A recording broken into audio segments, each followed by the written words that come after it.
Still, it's hard to admit how hard it is. It's hard to admit that we question this calling sometimes. It's as if people will think us less qualified for ministry, or maybe we'll think ourselves less qualified. So sometimes we just keep going. Maybe survival is the silver lining, because the person you are on the other side is the reward. Amen. After all, we do learn from our suffering, hopefully. We learn about our priorities, our motivations, our theology, and we learn about others' suffering. And we learn there's a lot we'll never know. We shouldn't be ashamed or afraid to admit that we have doubts. Naming our suffering and recognizing its sources is important. The more we honor our suffering, the more we honor the human experience. So there's something beyond survival. There's knowing that it won't be easy and allowing your suffering through that to be enough. There's knowing you're not alone in this struggle and not being embarrassed to admit your doubts. Because most of us here have asked, is it worth it? Was it worth that fight last week? The extra mileage on the car? Is it worth it to stay home while the family goes out for pizza or cancel your family vacation? Is it worth the 3 gray hairs? For me, these questions are the constant struggle. I've been asking them since I've got here, and I've got another year to go. And some of us are facing 2, 3, 5 more years of this. And some of you are here for life.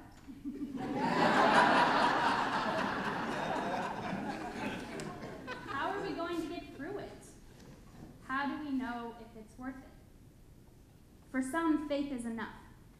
For others, faith gives a foundation, but not all the answers. And for others, faith is just one more confusing piece of the puzzle.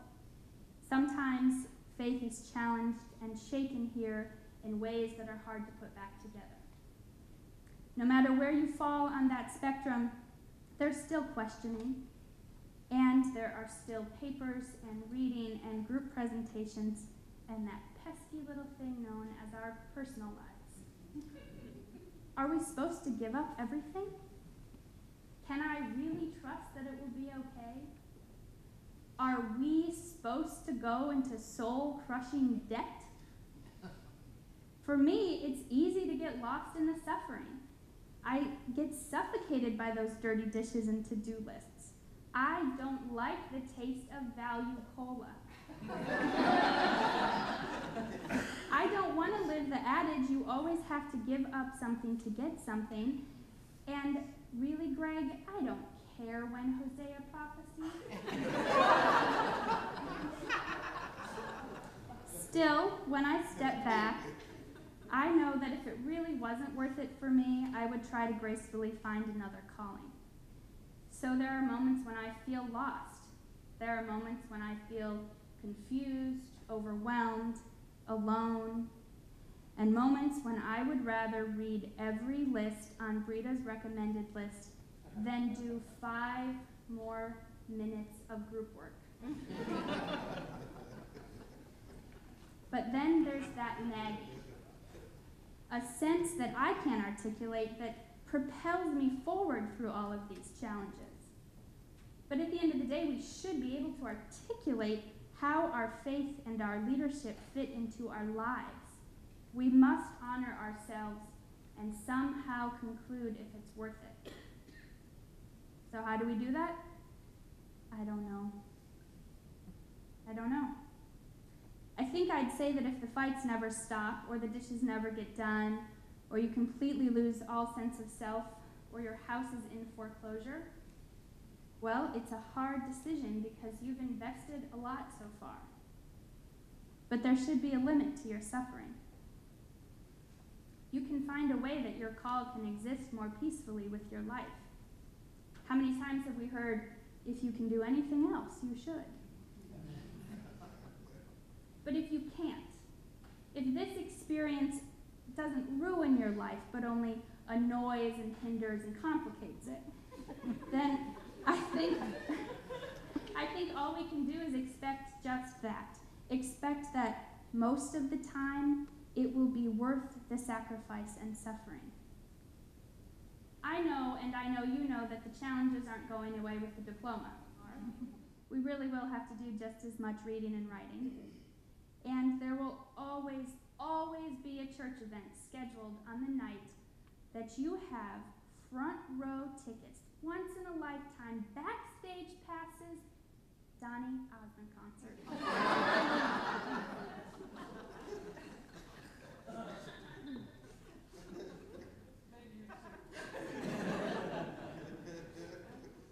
I have a Joseph CD, what can I say? So most of the time, our stories don't end at suffering together. After all, we also worship together. Our stories include great conversations and meaningful friendships and important learning and growth.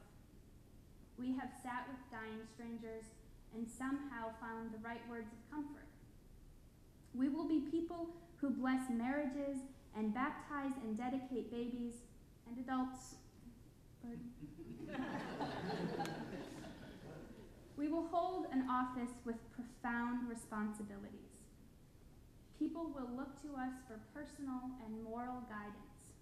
We'll be people who offer messages of love and faith and hope, and most of the time, we'll feel immensely blessed to be doing this work. So for me, it's the most of the time that gives me hope. Remember with me, if you will, to that moment when you first told your minister that you were thinking about going to seminary. Or even now when you meet a religious leader and you introduce yourself.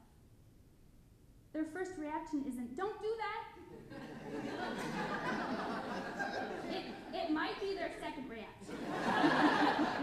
But in their first response, there's a moment of feeling which I used to think was pity.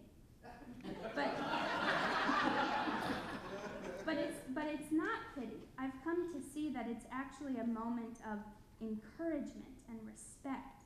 It's a moment of silent recognition that most of the time it's worth it.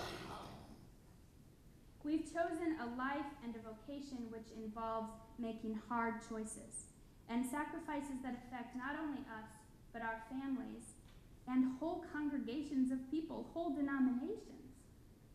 And we must make those choices with the hope of shaping a life of meaning, not only for others, but for ourselves.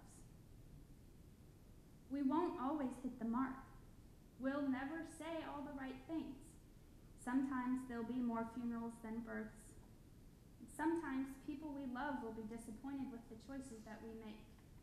And sometimes we'll disappoint ourselves. And it'll be worth it most of the time.